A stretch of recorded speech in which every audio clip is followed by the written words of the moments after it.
Good morning everyone. Chapter financial statement of companies और हमने अभी तक बैलेंस शीट का फॉर्मेट डिस्कस किया, पी एंड एल का फॉर्मेट डिस्कस किया। आज हम बैलेंस शीट और पी एंड एल के क्वेश्चंस को सॉल्व करने वाले हैं। स्टार्ट करते हैं क्वेश्चन नंबर 13 से।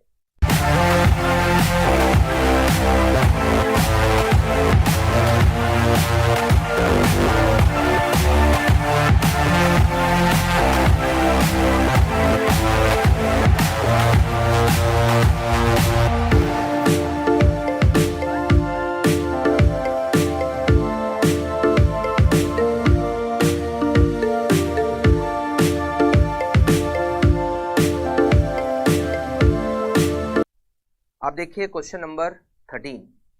The following is the trial balance of Omega limited as on 31 March 2002। हमें ट्रायल बैलेंस दे रखा है। डेबिट साइड में हमें land, plant and machinery, trade receivable, inventories, bank balance, adjusted purchase, factory expenses, administration expenses, selling expenses, debenture interest और interim dividend paid के बारे में detail दे रखी है। Equity share capital ₹10 each, 300, 10% debenture, general reserve, profit and loss account, securities premium, sales, trade payable, provision for depreciation और suspense account. Additional information, the authorised share capital of the company is 40,000 shares of ₹100 each. The company, on the advice of independent valuer, wished to revalue the land at ₹3,60,000. Declare final dividend at the rate 10% on 2nd April 2002.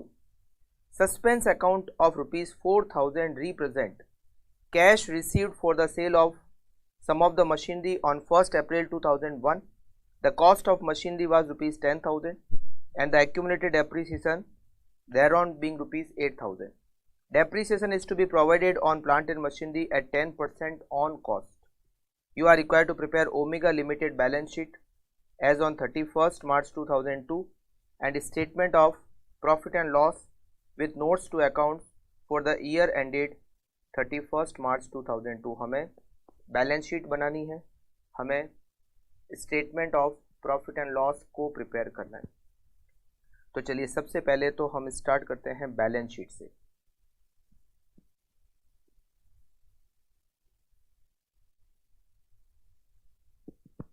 Omega limited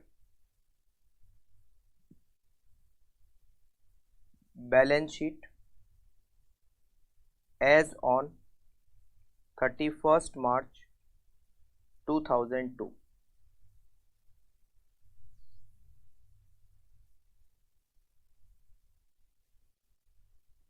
particulars,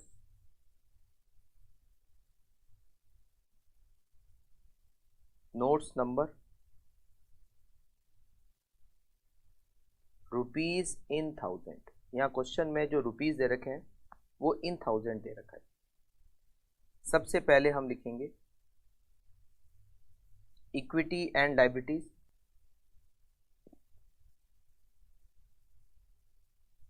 equity and liabilities. इसमें हम 1 share holder fund, share holder fund में हम लिखेंगे share capital, इसका notes number 1,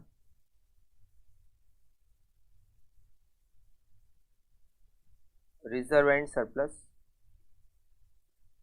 notes number 2। यहां पर हमें trial balance में डिबेंचर दे रखे, non current liabilities,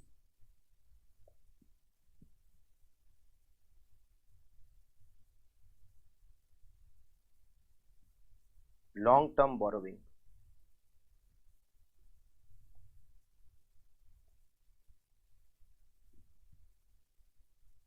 long term borrowings,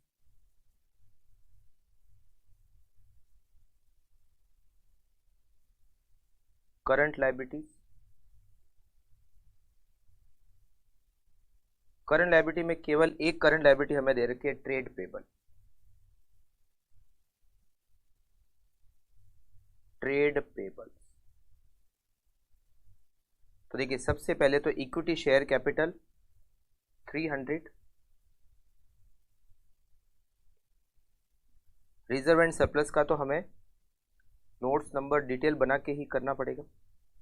उसके बाद में डिबेंचर लॉन्ग टर्म बोरोविंग में आएंगे 200। उसके बाद इसका भी हम नोट्स नंबर लिख लेते हैं 3। ट्रेड पेबल हमें दे रखे 52, ट्रेड पेबल 52, और बाकी सारे जो भी है वो रिजर्व एंड सरप्लस में आएंगे। ठीक है। अच्छा, ये जो सस्पेंस अकाउंट दे रखा है 4000 का, यहाँ दे रखा है, ये सस्पेंस अकाउंट कहाँ से आया?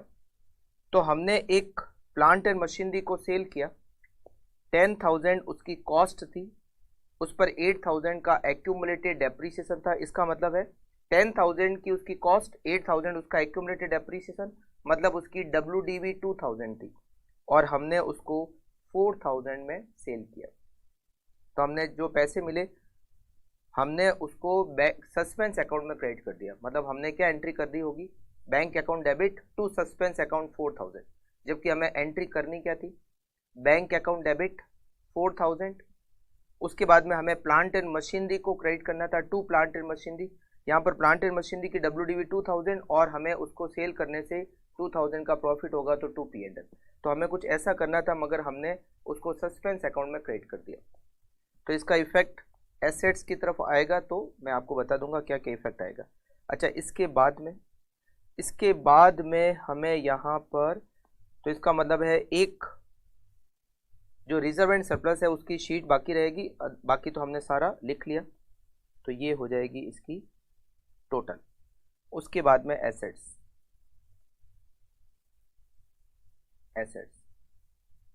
में नॉन करंट एसेट्स में नॉन करंट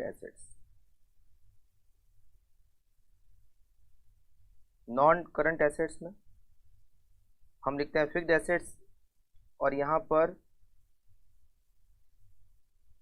फिक्स्ड एसेट्स में भी हम लिखते हैं टेंजेबल और इनटेंजेबल। तो यहां पर जो है वो केवल एक ही है, और वो है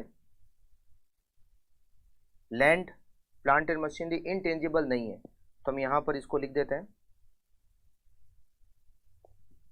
property, plant and equipment, PPE, और इसके लिए हम बनाएंगे नोट्स नंबर 4। फिर करंट एसेट्स,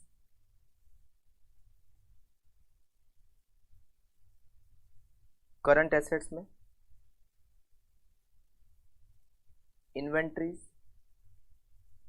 इन्वेंट्रीज हमें यहां पर ट्रायल बैलेंस में दे रखी है 86,000। वैसे जो ट्रायल बैलेंस में स्टॉक दे रखा होता है वो तो ओपनिंग स्टॉक होता है, मगर ये क्लोजिंग स्टॉक है। कैसे? क्योंकि ये ट्रायल बैलेंस 31 मार्च 2002 का दे रखा है, और हमें इन्वेंट्री भी 31 मार्च 2002 की दे रखी है।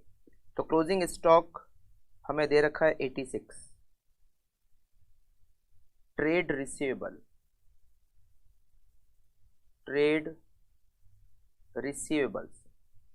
रिसीवेबल्स भी हमें दे रखे हैं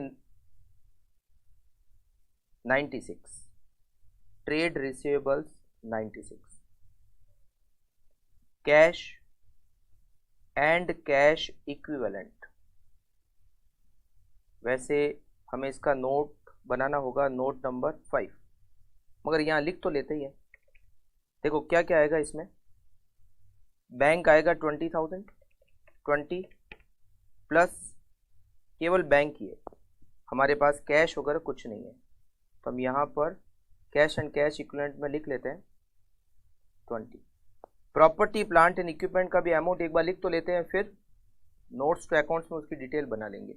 देखिए लैंड दे रखी है 220 की, और यहाँ पर हमें दे रखा है कि लैंड का हमने वैल्यूएशन किया, रीवैल्यूएशन किया, और वो हो गया 3,60,000। 3,60,000 इन 1000 में करें तो 360, तो लैंड का वैल्यूएशन हो जाएगा 360, और प्लांट एंड मशीनरी है 770।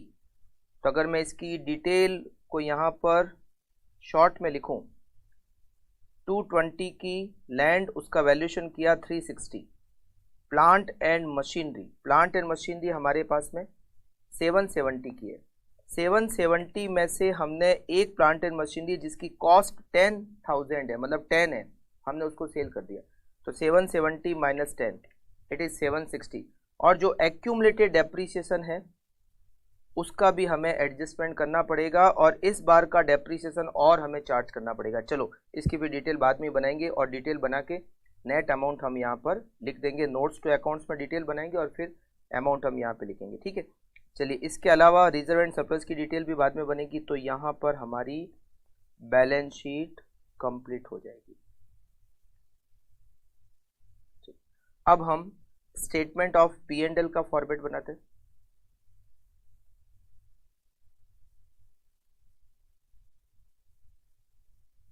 Statement of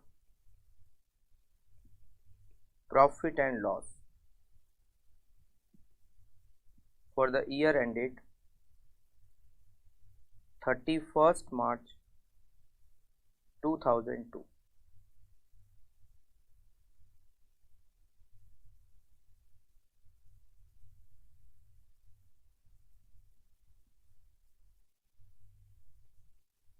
Notes number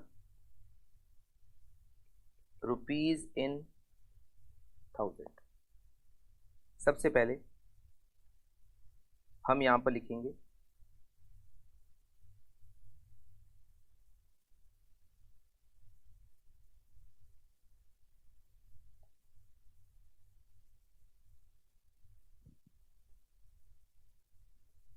receipt from operation, और यहां पर हमारी रिसिप्ट फ्रॉम ऑपरेशंस का मतलब हो गया सेल्स। सेल्स में कोई एडजस्टमेंट नहीं है, लिख लेते हैं 700।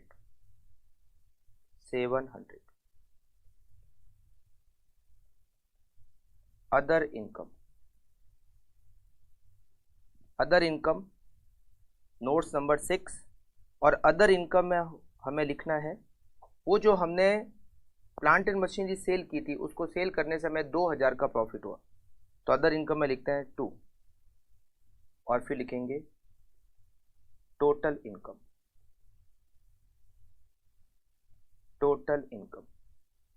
which is 702। then expenses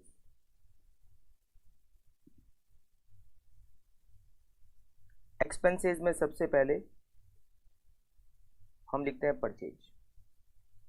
purchase हमें दे रखी है 320, और इसमें कोई एडजस्टमेंट भी नहीं दे रखा है, तो परचेज में लिखेंगे 320। अच्छा, फिर हम लिखते हैं इंक्रीज डिक्रीज इन स्टॉक। यहां पर हमें ओपनिंग स्टॉक नहीं दे रखा है, तो फिर इंक्रीज डिक्रीज कैसे निकालेंगे? तो ये जो एडजस्टेड परचेज दे रखी है, इसका मतलब है कि ओपनिंग का और क्लोजिंग का जो इंक्रीज डिक्रीज का इफेक्ट है वो ऑलरेडी परचेज में ले चुके हैं, तो अब हमें अलग से लेने की जरूरत नहीं है, ठीक है। अच्छा, इसके बाद में हम लिखेंगे फाइनेंस कॉस्ट।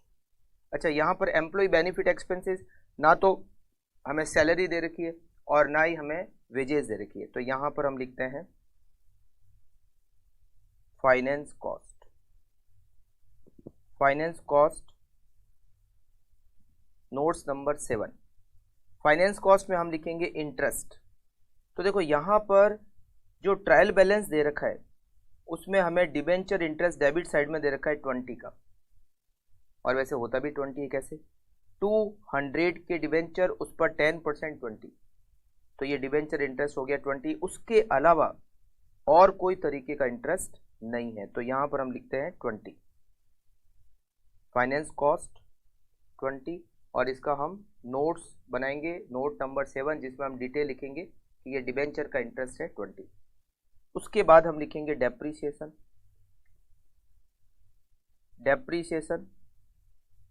और डेप्रीसिएशन कितना है? डेप्रीशिएशन हमें केवल चार्ज करना है जो प्लांट एंड मशीनरी है उसकी ओरिजिनल कॉस्ट पे, और वो है 10%। ओरिजिनल कॉस्ट कितनी?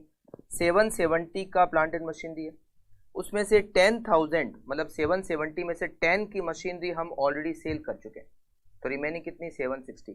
ड्यूरिंग द ईयर हमने कुछ परचेज नहीं किया, तो 760 का 10% होता है 76, तो हम डेप्रीशिएशन में लिखते हैं 76, और फिर लिखेंगे अदर एक्सपेंसेस।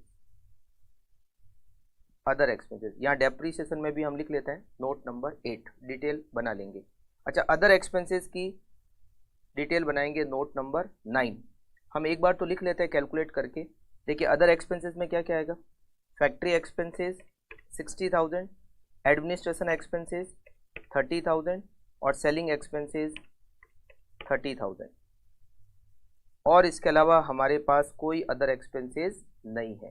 ठीक है, तो ये सब की टोटल मिलकर होती है 120, तो हम इसको लिखेंगे 120 total expenses. Total expenses 320 plus 20 plus 76 plus 120, it is 536। Profit, profit before tax. अच्छा, यहाँ टैक्स की कोई डिटेल नहीं है, तो इसी को हम नेट प्रॉफिट लिख लेते हैं। Net profit, net profit, net profit 166, और हमारा ये P&L स्टेटमेंट यहाँ पर कंप्लीट हो जाता है। अच्छा, अब देखिए नेट प्रॉफिट है 166। ठीक है, अब हम नोट्स टू अकाउंट्स बनाना स्टार्ट करते हैं। जो जो डिटेल बैलेंस शीट में बाकी रह गई है वो भी लिख देंगे, और जो जो डिटेल हम लिख चुके हैं जिनका नोट्स हमें बनाना है वो डिटेल भी हम बना देते हैं। Notes to accounts, notes to accounts.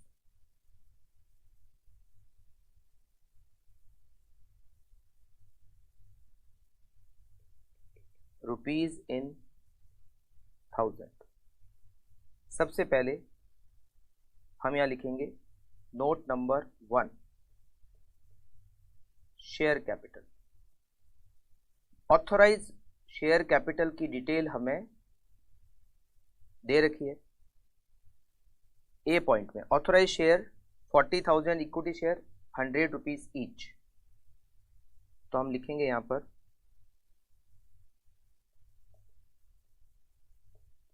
Authorised share capital.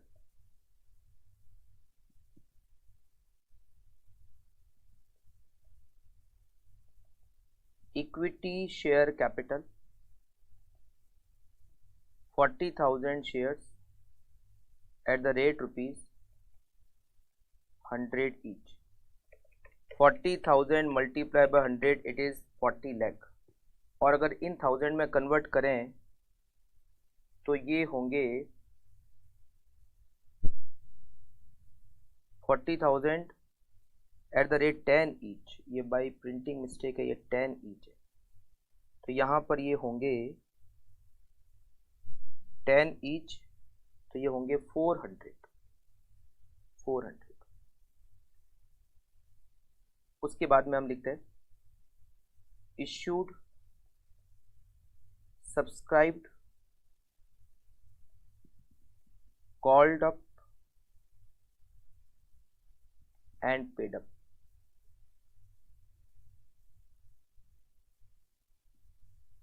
Equity share capital, equity share capital 30,000 shares हमें ट्राई बैलेंस में दे रखे, यहाँ दे रखा है 300, और इन लैक्स है तो ये हो गए 3 लैक्स, और एक शेयर 10 रुपीज का है, तो 30,000 shares at the rate rupees 10 each. यहां पर भी हमें लिखना है शेयर्स, इट इज 300। तो बैलेंस शीट में हमने जो शेयर कैपिटल लिखी 300 वो यहाँ से आ गया। अब हम नेक्स्ट नोट्स टू अकाउंट्स बनाते हैं रिजर्व एंड सरप्लस का। Reserve and surplus, reserve and surplus में देखिए हमें ट्रायल बैलेंस में कौन कौन से रिजर्व दे रखे हैं। हमें जनरल रिजर्व दे रखा है 130 जिसमें कोई एडजस्टमेंट नहीं हुआ, तो 130 को तो हम डायरेक्टली लिख लेते हैं जनरल रिजर्व। General reserve 130। उसके बाद हमें ट्रायल बैलेंस में सिक्योरिटीज प्रीमियम दे रखा है 40, उसमें भी कोई एडजस्टमेंट नहीं हुआ, तो हम उसको भी लिख लेते हैं सिक्योरिटीज प्रीमियम, इट इज 40। फिर हमें दे रखा है P&L, उसमें एडजस्टमेंट हमें करना है। P&L हमें दे रखा है 72, P&L हमें दे रखा है 72, तो पहले यहां पर लिखते हैं P&L ओपनिंग, ओपनिंग 72। इसमें हम ऐड करेंगे नेट प्रॉफिट, जो नेट प्रॉफिट हमने P&L स्टेटमेंट से कैलकुलेट किया 166 का नेट प्रॉफिट इसमें ऐड करेंगे, और इसमें से माइनस करेंगे इंटरिम डिविडेंड पेड। हमने डिविडेंड पेड किया है, इंटरिम डिविडेंड, डिविडेंड कहाँ से पे होता है? P&L से पे होता है, तो इंटरिम डिविडेंड, और ये हमें ट्रायल बैलेंस के डेबिट साइड में दे रखा है 18, तो इंटरिम डिविडेंड पेड 18, तो हमें इससे P&L का क्लोजिंग बैलेंस मिल जाएगा 72 प्लस 166 माइनस 18 इक्वल्स टू 220।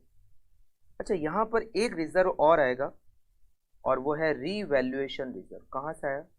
हमने लैंड का रीवैल्यूएशन किया, और लैंड का रीवैल्यूएशन किया, हमने लैंड के रीवैल्यूएशन किया, उससे प्रॉफिट हुआ। कितना प्रॉफिट हुआ? 220 की लैंड, हमने उसका रीवैल्यूएशन किया 360, तो 140 का प्रॉफिट हुआ, 1,40,000 का प्रॉफिट हुआ। तो 140 का ये जो प्रॉफिट है हम इसको रीवैल्यूएशन रिजर्व में लेकर जाएंगे, और यहाँ पर हमारे रिजर्व एंड सरप्लस की हमें मिल जाएगी total 130 plus 40 plus 220 plus 140, it is 530। तो बैलेंस शीट में हम रिजर्व एंड सरप्लस की टोटल लिखेंगे 530। अच्छा, फिर तीसरा नोट्स टू अकाउंट्स हम बनाएंगे लॉन्ग टर्म बोरोविंग का, जिसमें हमारे पास डिबेंचर है, तो यहां पर हम लिखेंगे notes to accounts number 3 long term borrowing, long term borrowings, और हम इसमें लिखेंगे 10% debenture. 10% debenture, it is 200, it is 200, 10% debenture 200। तो ये तो हमने ऑलरेडी लिख लिया बैलेंस शीट में 200। ट्रेड पेबल यहाँ कुछ है नहीं जरूरत, तो यहाँ की टोटल कर देते हैं 300 plus 530 plus 200 plus 52, it is 1082। उसके बाद में हम आते हैं एसेट्स पे, नोट्स टू अकाउंट्स बनाते हैं प्रॉपर्टी प्लांट और इक्विपमेंट का। प्रॉपर्टी प्लांट एंड इक्विपमेंट मतलब हम फिक्स्ड एसेट्स का नोट्स टू अकाउंट्स बनाते हैं। सबसे पहले तो इसमें लैंड, हमारी लैंड हमें ट्राई बैलेंस में दे रखा है, बैलेंस ट्राई बैलेंस में लैंड का बैलेंस हमें दे रखा है 220। हमने इसका रीवैल्यूएशन किया, प्लस में किया तो रीवैल्यूएशन 140 एंड टोटल इज 160। एक और हमें एसेट दे रखी है फिक्स्ड एसेट्स, और वह है plant and machinery, plant and machinery, plant and machinery. इसको थोड़ा ध्यान से समझना। प्लांट एंड मशीनरी हमें दे रखी है 770, इसमें से ये कॉस्ट पे दे रखी है क्योंकि हमें क्रेडिट साइड की तरफ एक्यूमुलेटेड डेप्रीसिएशन दे रखा है, तो यहां से हम लेस करेंगे कॉस्ट ऑफ मशीन सोल्ड, जो मशीन हमने सोल्ड की उसकी कॉस्ट 10 माइनस एक्यूमुलेटेड डेप्रीसिएशन। अब एक्यूमुलेटेड डेप्रीसिएशन कितना समझना, एक्यूमुलेटेड डेप्रीसिएशन का ओपनिंग बैलेंस हमें दे रखा है, एक्यूमुलेटेड डेप्रीसिएशन का ओपनिंग बैलेंस हमें दे रखा है 172 प्लस इस बार हमने और डेप्रीसिएशन चार्ज किया, इस बार हमने डेप्रीसिएशन टोटल चार्ज किया 76, तो इसमें प्लस करेंगे 76 और हमने जो एसेट सोल्ड की उसका एक्यूमुलेटेड डेप्रीसिएशन था 8, उसको हमें यहाँ से हटाना पड़ेगा, तो 172 प्लस 76 माइनस 8 इट इज 240। तो plant and machinery 770 minus 10 minus 240 it is 520 और 160 टोटल 680। तो हम यहाँ लिखेंगे बैलेंस शीट में 680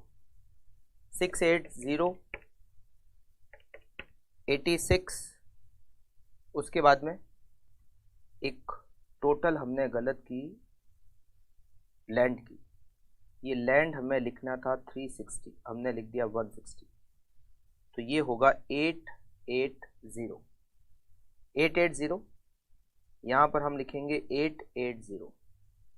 880 प्लस 86 प्लस 96 प्लस 20 और ये हमारी बैलेंस शीट मिल चुकी है 1082। ओके, अब पी एंड एल के लिए हम नोट्स बना लेते हैं। अदर इनकम नोट्स नंबर 6, तो हम लिखेंगे नोट्स नंबर अच्छा, हमें पहले तो कैश और कैश इक्विवेलेंट के लिए नोट्स नंबर बनाना है 5, तो यहाँ हम लिखते हैं notes number 5 cash and cash equivalent. इसमें हमारे पास केवल और केवल कैश एट बैंक है, कैश एट बैंक, और वो कितना है, कैश एट बैंक हमें दे रखा है ट्रायल बैलेंस में इट इज 20 और कुछ भी नहीं है कैश और कैश इक्विवेलेंट में, तो यहां हम लिखेंगे 20। Notes number 6 other income, other income में हमारे पास है profit on sale of machine, profit on sale of machinery it is 2। ये 2 कैसा है, इसकी डिटेल हम यहाँ लिख सकते हैं। 10 उसकी कॉस्ट और हमने उसको सेल किया 4 में, पहले तो यहाँ पर लिखते हैं हमने उसको 4 में सेल किया और उसकी रिटर्न डाउन वैल्यू 10 उसकी कॉस्ट, उसका एक्यूमुलेटेड डेप्रीसिएशन 8, तो उसकी WDB 2 हमने उसको सेल किया 4 में, तो हमें 2 का प्रॉफिट हो गया। फिर हम बनाएंगे notes number 7 finance cost, finance cost, और फाइनेंस कॉस्ट में हम लिखेंगे interest,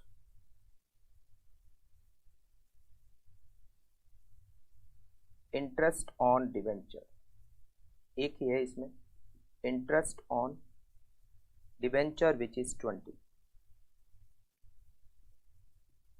notes number 8 depreciation, depreciation केवल और केवल मशीनरी पे, मशीनरी पे 760 का 10% it is 76 and then other expenses,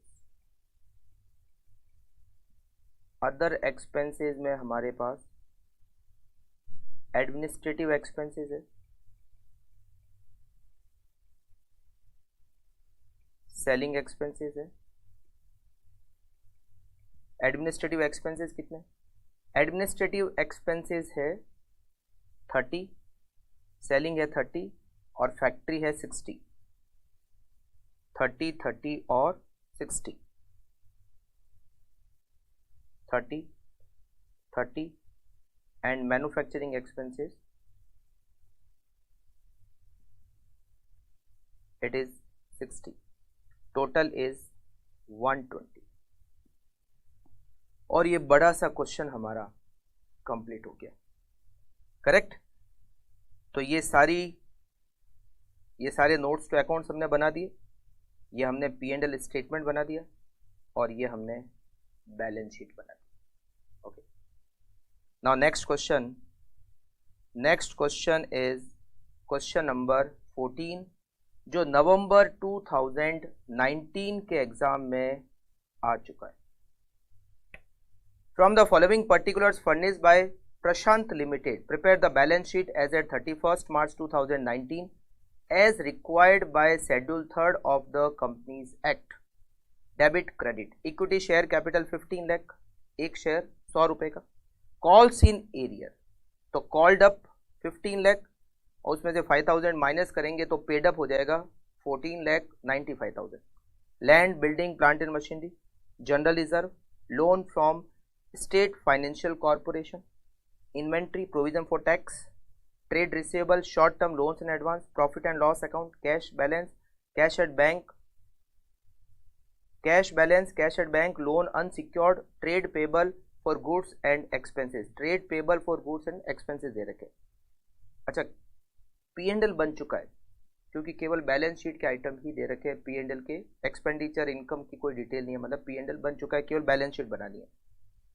the following additional information is provided, यहाँ पर हमें दे रखा है, अच्छा ऊपर लिख भी रखा है, प्रिपेयर द बैलेंस शीट।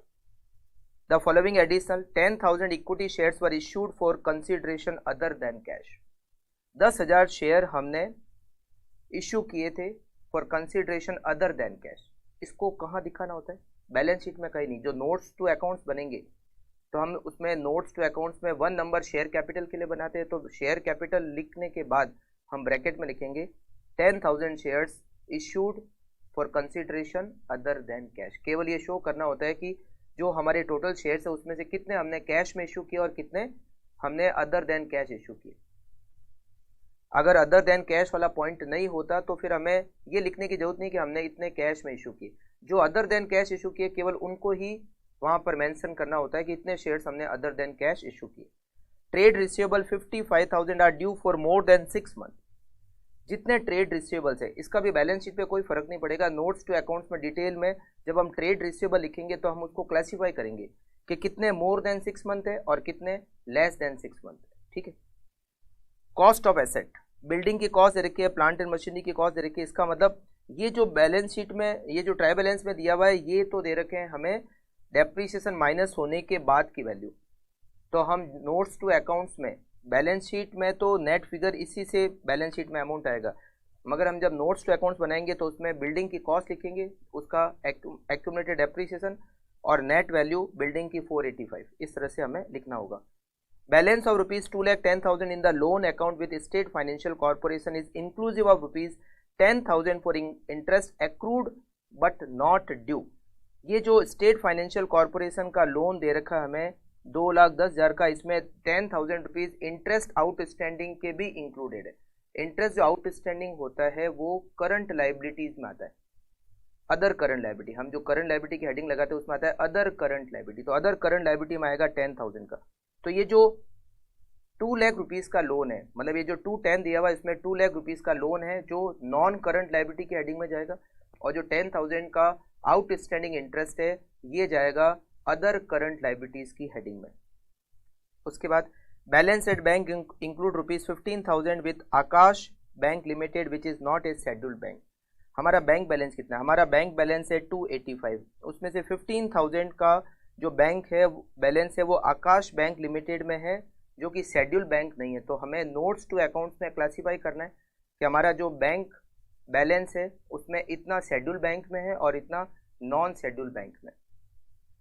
तो ये सारी जो डिटेल है ये केवल और केवल कहाँ काम आनी है? नोट्स टू अकाउंट्स में। ठीक है, चलिए स्टार्ट करते हैं। कंपनी का नाम प्रशांत लिमिटेड, आप लिखिए Prashant limited. Balance sheet as on 31st March 2019।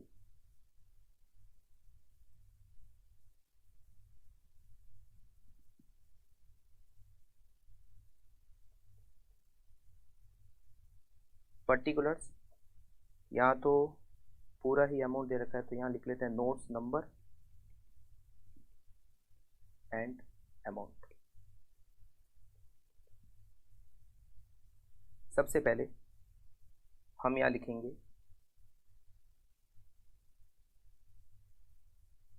Equity and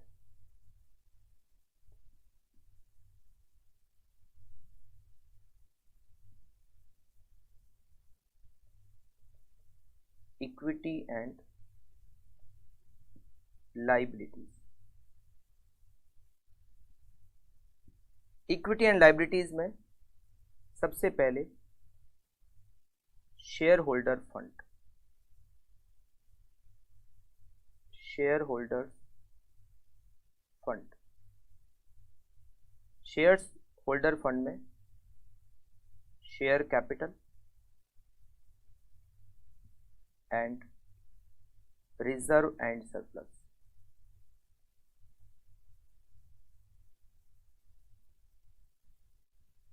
share capital का अमाउंट वैसे आएगा 15 lakh minus 5000 calls in arrear, ये आएगा 14,95,000। एंड रिजर्व एंड सरप्लस भी अमाउंट कैलकुलेट कर सकते हैं। रिजर्व एंड सरप्लस में अमाउंट हमें लिखना है जनरल रिजर्व 270 और P&L का 1,06,800। 270 plus 1,06,800 total is 376,800। 376,800।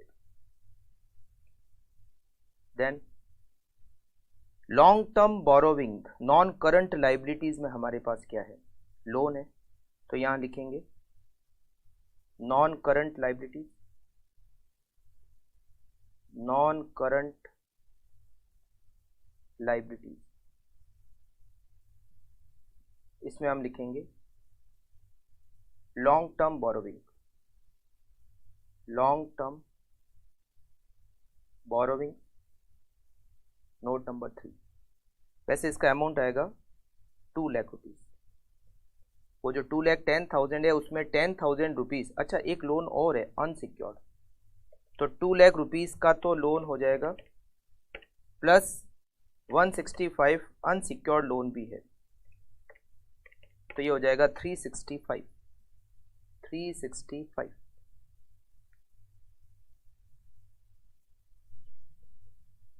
Then current liabilities,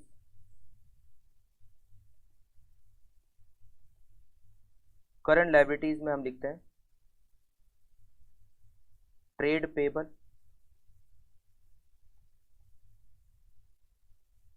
trade payable का अमाउंट है 2,67,000। 2,67,000। फिर हम लिखेंगे other current liabilities. Other current liabilities में हमें वो इंटरेस्ट जो लोन पर इंटरेस्ट था 10,000 वो लिखना है, नोट नंबर 4, उसका इंटरेस्ट आएगा 10,000। शॉर्ट टर्म प्रोविजन, हमें यहाँ प्रोविजन फॉर टैक्स दे रखा है, वो कहाँ आएगा, शॉर्ट टर्म प्रोविजंस में आएगा। प्रोविजन फॉर टैक्स हमें दे रखा है 72,000, तो यहाँ लिखेंगे 72,000। तो देखिए हमने लाइबिलिटी क्रेडिट साइड में ये भी हो गया और कॉल्स इन एरियर का एडजस्टमेंट भी हो गया। उसके बाद में जनरल रिजर्व हो गया, लोन हो गया, प्रोविजन फॉर टैक्स हो गया 72,000 का, देन ये भी हो गया, ये भी हो गया और ये भी हो गया। चलिए हमारी लाइबिलिटी साइड तो कंप्लीट हो गई। इसके बाद में हम लिखते हैं एसेट्स। एसेट्स में non current assets, non current assets में यहां पर भी इंटेंजिबल एसेट्स नहीं है, तो टेंजिबल एसेट्स या प्रॉपर्टी प्लांट इक्विपमेंट पीपीई, इसके लिए हम बनाएंगे नोट नंबर, अच्छा यहाँ पर ये शॉर्ट टर्म प्रोविजन है, इसके लिए नोट्स नंबर 5 और ये होगा 6 पीपीई। अगर टोटल की जाए तो देखो बिल्डिंग है 485 की, ये बिल्डिंग, लैंड है 550, ये लैंड, और प्लांट एंड मशीनरी है 560, ये तीनों मिलकर होते हैं 15,95,000 और इसके अलावा कोई फिक्स्ड एसेट्स हमारे पास नहीं है, 1595 और कोई नॉन करंट एसेट्स हमारे पास नहीं है। Second, current assets, current assets में इन्वेंट्रीज, इन्वेंट्रीज हमें यहां पर दे रखी है 3,15,000, नोट बनाने की जरूरत नहीं, 3,15,000। ट्रेड रिसीवेबल, इसका नोट बनाना पड़ेगा क्योंकि उसमें बाइफर्केशन करना है, मोर देन 6 मंथ और अप टू 6 मंथ, इसके लिए हम बनाएंगे नोट नंबर 7। ट्रेड रिसीवेबल का हमें अमाउंट दे रखा है 295, 2,95,000। Then cash and cash equivalent, note number 8। अब कैश और कैश इक्विवेलेंट में हमें, अच्छा यहाँ पर short term loans and advance भी दिया हुआ है, तो यहां लिखेंगे short term advance, loans and advances, इसमें केवल नाम भी यहां पर दे रखा है शॉर्ट टर्म, तो इसका नोट बना के भी क्या लिख लेंगे, तो सीधा लिख लेते हैं 58,500। उसके बाद में कैश और कैश इक्विवेलेंट में हमें 37,300 का कैश बैलेंस, 285 का हमें बैंक बैलेंस, और ये हो गए 322,300, 322,300। यहां पर हम टोटल कर ही लेते हैं 14,95,000, 376,800, 365,000, 2,67,000, 10,000 and 72,000. It is 25, 85, 800. Then 1595, 3,15,000, 2,95,000, 322,300 and 58,500. Total is 25, 85, 800. चलिए बैलेंस शीट तो हमारी मैच हो गई, अब हमें नोट्स टू अकाउंट्स बनाना है, ठीक है। चलिए बनाते हैं notes to accounts, notes to accounts.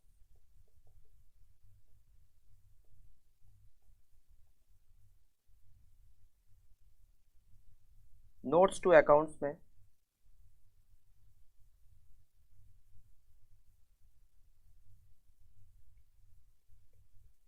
Amount सबसे पहले हम बनाएंगे share capital, note number 1 share capital. अब यहां पर ऑथराइज तो दे नहीं रखी है, ऑथराइज की डिटेल दे नहीं रखी है, तो फिर लिखने की जरूरत भी नहीं है, और या फिर जो दे रखा है वही ऑथराइज लिख लो। तो यहां पर लिखते हैं इक्विटी शेयर कैपिटल, कितने शेयर्स हैं 100 ईच, 15 लाख रुपीज, तो इस मीन 15,000 शेयर्स है, 15,000 shares, 15,000 shares of rupees 100 each, 15 lakh, less करेंगे calls in arrear. Calls in arrear 5,000 and net 14,95,000. यहाँ पर हमें एक डिटेल और लिखनी है. जो हमारे शेयर कैपिटल है उसमें 10,000 शेयर्स हमने इशू किए consideration other than cash. 10,000 equity shares issued for consideration other than cash. केवल इतना हमें मेंशन करना होता है, ठीक है. बाकी इसका बैलेंस शीट पे कोई इफेक्ट नहीं जाएगा. नोट्स टू अकाउंट में हमें ये मेंशन करना होता है कि इतने शेयर्स हमने इशू किए अदर देन कैश. और ये हमारा notes to account first complete हो गया. Second, reserve and surplus. Reserve and surplus में हमें जनरल रिजर्व दे रखा है और हमें प्रॉफिट एंड लॉस अकाउंट दे रखा है. Profit and loss account. General reserve हमें दे रखा है 2,70,000 और ये 1,06,800. 2,70,000 1,06,800 टोटल 3,76,800. नेक्स्ट हम बनाएंगे long term borrowing. Long term borrowings.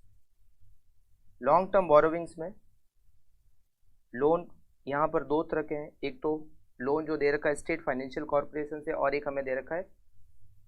अच्छा, यहाँ पर जो स्टेट फाइनेंशियल कॉर्पोरेशन से दे रखा है लोन वो वैसे दे नहीं रखा है कि सिक्योर्ड है या अनसिक्योर्ड. वैसे जनरली जो स्टेट फाइनेंशियल कॉर्पोरेशन से लोन लिया जाता है वो, अच्छा यहाँ पर दे रखा है पॉइंट नंबर 4 में, the loan is secured by hypothecation of plant and machinery. बिल्कुल दे रखा है.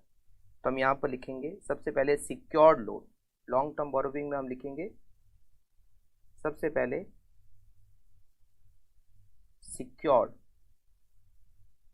सिक्योर्ड में लिखेंगे loan from state financial corporation. और ये लोन हमारा कितना है? ये हमारा जो लोन है स्टेट फाइनेंशियल कॉर्पोरेशन का ये 2 लाख का है. उसमें 10,000 इंटरेस्ट था वो तो हमने अदर करंट लायबिलिटी में डाल दिया. तो यहाँ लिखेंगे 2 लाख और यहाँ पर लिखेंगे hypothecation of plant and machinery. Hypothecation of plant and machinery. उसके बाद में हम लिखेंगे अनसिक्योर्ड. अनसिक्योर्ड कहाँ से ले रखा है ये डिटेल हमें क्वेश्चन में नहीं दे रखी है. बस ऐसा दे रखा है अनसिक्योर्ड लोन है कितना 165 का. तो हमने लिखा यहाँ पर unsecured loan 165 and total is 3,65,000. और ये 365 हमने बैलेंस शीट में लिखा. वो 376,800 और ये ट्रेड पेबल नहीं. अदर करंट लायबिलिटीज इसका हमें नोट बनाना है 4. Other current liabilities. Other current liabilities इसमें है outstanding interest. Outstanding interest on SFC loan. ये जो हमने स्टेट फाइनेंशियल कॉर्पोरेशन से लोन ले रखा था उस पर outstanding interest and it is 10,000.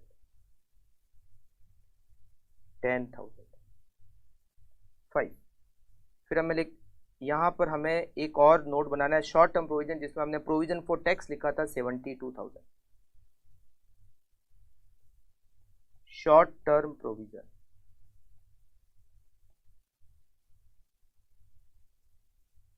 Provision for tax. Provision for tax it is 72,000.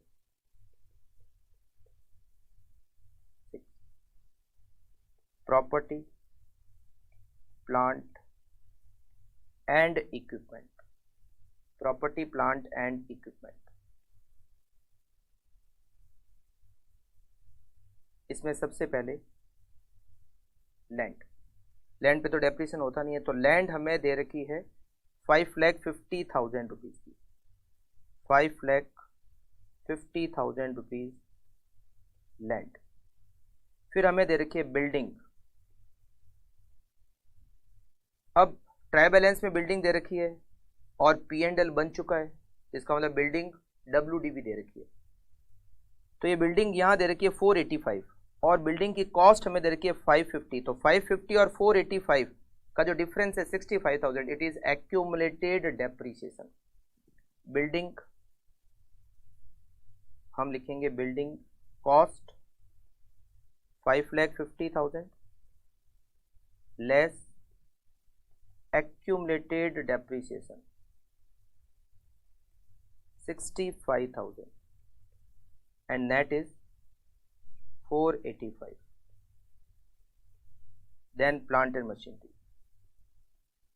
Plant and machinery. Plant and machinery की जो कॉस्ट है, प्लांट एंड मशीनरी की जो कॉस्ट है वो 625 और यहाँ दे रखा है 560। तो जो डिफरेंस है 65,000 का वो है accumulated depreciation. 625 cost, accumulated depreciation,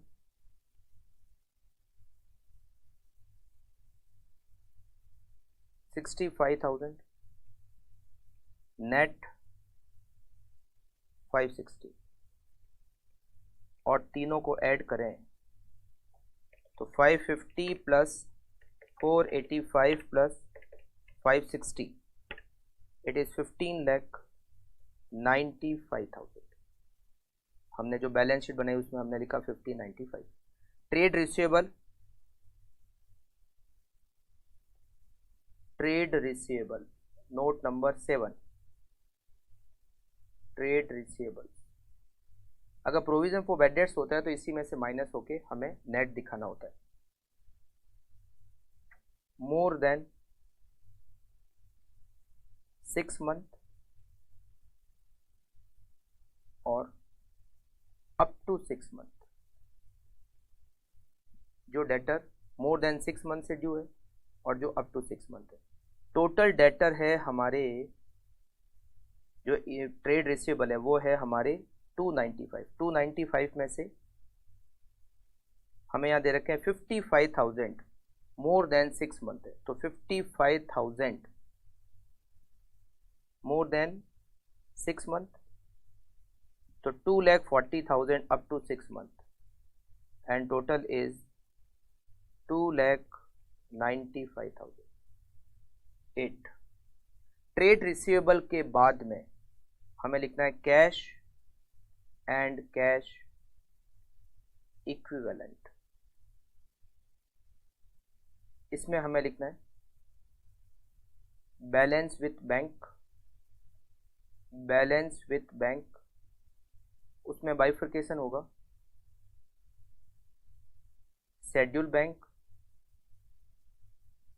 scheduled bank और नॉन शेड्यूल्ड बैंक।